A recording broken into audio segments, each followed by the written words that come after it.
Salut, c'est Christopher, l'expert en ressources humaines et auteur du blog trouveunjob.fr. Et aujourd'hui, on va parler de la candidature spontanée, mais aussi pourquoi aujourd'hui la candidature spontanée est parfois rejetée par les candidats, alors qu'elle peut être une arme redoutable.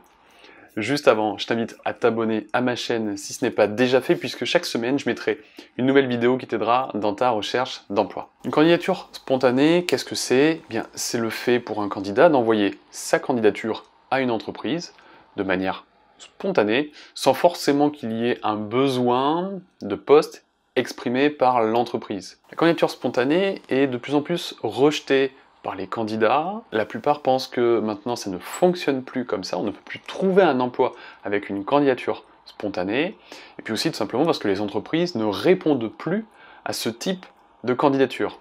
Donc maintenant les candidats écartent cette manière de postuler, en tout cas cette manière de rechercher un emploi.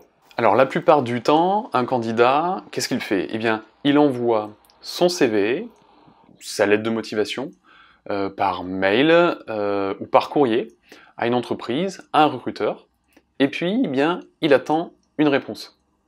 Alors évidemment, beaucoup de candidats font ça, des milliers de candidats font exactement de cette manière. Donc évidemment, tu es noyé dans la masse, et puis une entreprise, puisqu'elle va recevoir énormément de candidatures spontanées, ne va pas forcément avoir le temps de répondre à chacune. Du coup, le candidat estime que la candidature spontanée n'est pas efficace. Je t'explique maintenant comment rendre une candidature spontanée très efficace. Pour que ta candidature spontanée soit efficace, il n'y a pas de secret. Il faut que tu te rendes physiquement dans l'entreprise dans laquelle tu souhaites postuler. Attention, se rendre dans une entreprise, si je prends par exemple le cas d'une boutique, d'un magasin Decathlon, l'idée n'est pas de se rendre dans le magasin Decathlon et de donner ton CV et ta lettre de motivation à un responsable de rayon ou à une hôtesse de caisse.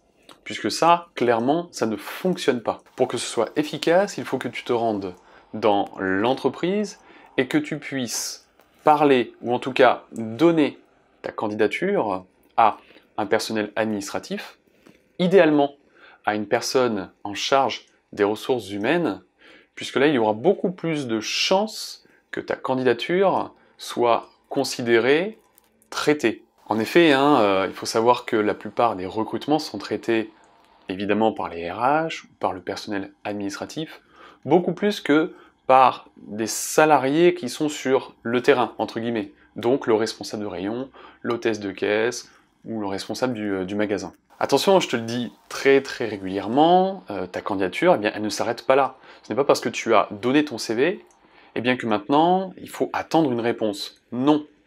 Très régulièrement, je te dis qu'il faut créer du lien avec le recruteur, créer un contact.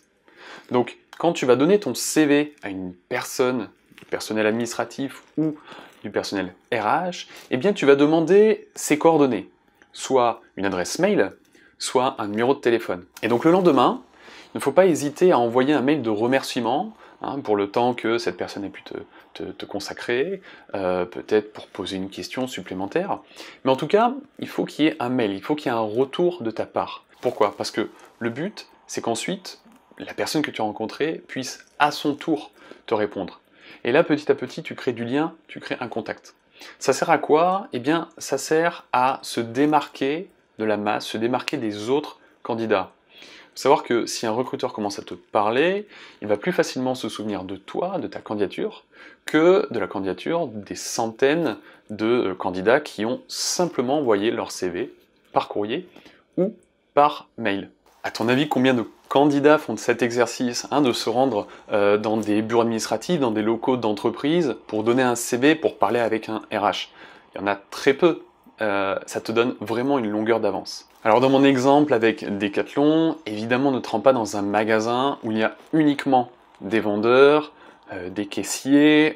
Bon, il faut que tu saches où se trouvent les bureaux administratifs de ta zone en tout cas pour l'enseigne Decathlon. Ça peut être une autre enseigne, mais j'ai pris l'exemple de Decathlon. En faisant cela, est-ce que tu penses toujours que la candidature spontanée est quelque chose de dépassé? Tu vas arriver à avoir un pré-entretien avec une personne en charge des ressources humaines, ou en tout cas une personne de l'entreprise, du personnel administratif, à qui tu vas donner ton CV, tu vas peut-être récolter des coordonnées téléphoniques ou par mail.